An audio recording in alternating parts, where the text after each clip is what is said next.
ఇవాళ రాష్ట్రాలుగా మనం విడిపోయినాం, కానీ తెలుగు వాళ్ళుగా కలిసి ఉండాలి, ఒకరికొకరం తోడుగా ఉండాలి.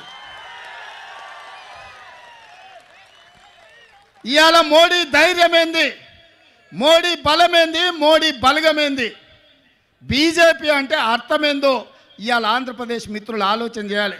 బీజేపీ అంటే బాబు, జగన్, పవన్, ఈ ముగ్గురు బీజేపీ. బాబు, జగన్, పవన్, మోడీ బలం, మోడీ బలగం. ఇంక ఆంధ్రప్రదేశ్ ప్రజల కోసం మోడీ ఎందుకేం చేస్తాడు?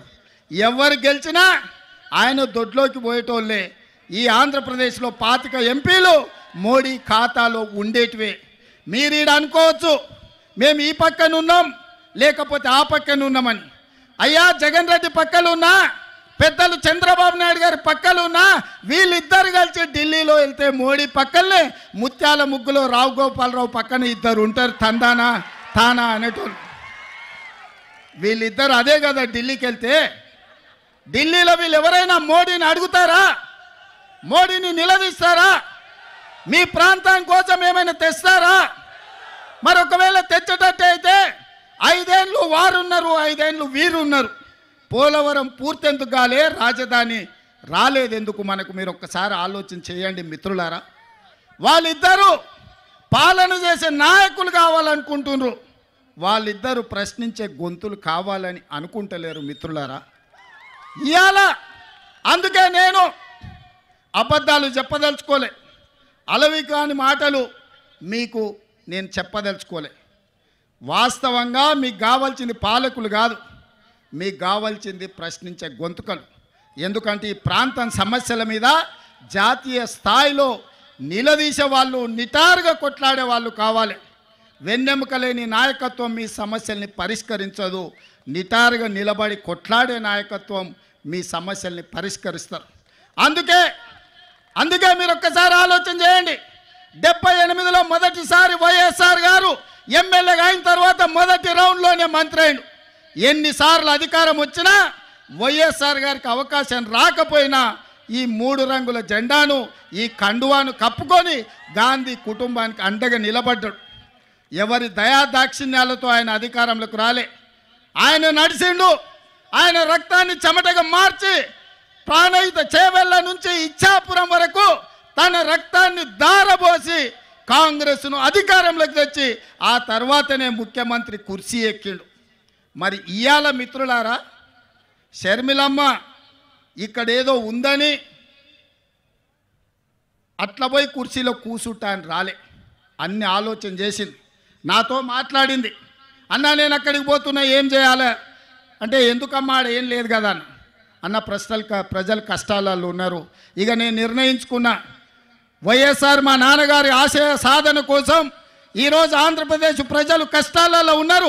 వాళ్ళకు అండగా నిలబడడానికి నాకు వయసు ఉంది, ఓపిక ఉంది, వాళ్ళ కోసం కొట్లాడే శక్తి ఉంది. నేను మళ్ళా వెనక్కి వెళ్తున్నా, వైఎస్ఆర్ బిడ్డగా, ఆయన రాజకీయ వారసురాలుగా. ఎక్కడైతే పోగొట్టుకున్నామో అక్కడనే మొదలు పెడతాం. వైఎస్ఆర్ ఆశయ సాధను ఆంధ్రప్రదేశ్ గడ్డ మీద జెండా బాతుతాం.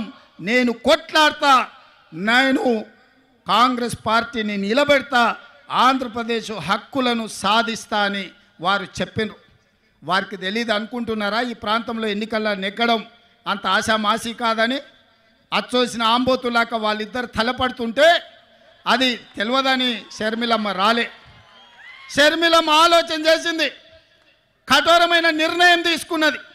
ఆంధ్రప్రదేశ్ ప్రజల పక్షాన నిలబడాలి, పోలవరం పూర్తి చేయాలి, అమరావతిలోనూ మీ క్యాపిటల్ సిటీని కట్టాలి, అదేవిధంగా విశాఖ ఉక్కును ఎవడో వచ్చి అప్పనంగా అమ్ముకుంటుంటే చూస్తూ ఊరుకుంటామా అని చెప్పి ఇవాళ ఇక్కడికి వచ్చింది. ఆనాడు లక్షలాది మంది రోడ్లెక్కి ప్రాణ త్యాగాలు చేసి 32 మంది ఆత్మ బలిదానాలతో విశాఖ ఉక్కు ఆంధ్రుల హక్కుగా ఈ సంస్థ ఏర్పడితే అదానీ అంబానీలకు, అదానీ గారి కోసం ప్రధాని గారు తెగ నమ్ముతుంటే వీళ్ళెవరు ప్రశ్నించే పరిస్థితి లేదు. అందుకే ఈరోజు కష్టాలైనా సరే, కష్టాలైనా కన్నీళ్ళైనా మంచైనా చెడైనా మీ మధ్యలో ఉండాలి, మీకు అండగా నిలబడాలి అన్న ఆలోచనతోని ఇవాళ షర్మిలమ్మ మీకోసం కొట్లాడుతుంది. రాజకీయ ప్రయోజనం ఆశించో అప్పనంగా అధికారం వస్తుందనో ఇవాళ షర్మిలమ్మ కొట్లాడతలేదు. కష్టమైనా సరే ఇప్పుడు ప్రశ్నించే గొంతుగా ఉండాలి, ప్రజల పక్షాన నిలబడాలి అని ఆంధ్రప్రదేశ్ ప్రజల కోసం అండగా నిలబడడానికి షర్మిలమ్మ వచ్చింది. ఇవాళ కొంతమంది మాట్లాడుతున్నారు రాజశేఖర రెడ్డి గారికి షర్మిలమ్మకు ఎట్లా ఆయన వారసత్వాన్ని క్లెయిమ్ చేస్తుందని. నేను ఆ సోయిలేని వాళ్ళని ఒక మాట అడగదలుచుకున్నా. రాజశేఖర రెడ్డి గారి చివరి కోరిక ఏందయ్యా? రాహుల్ గాంధీ గారిని ప్రధానమంత్రిని చెయ్యడమే చివరి కోరిక కింద మాట్లాడి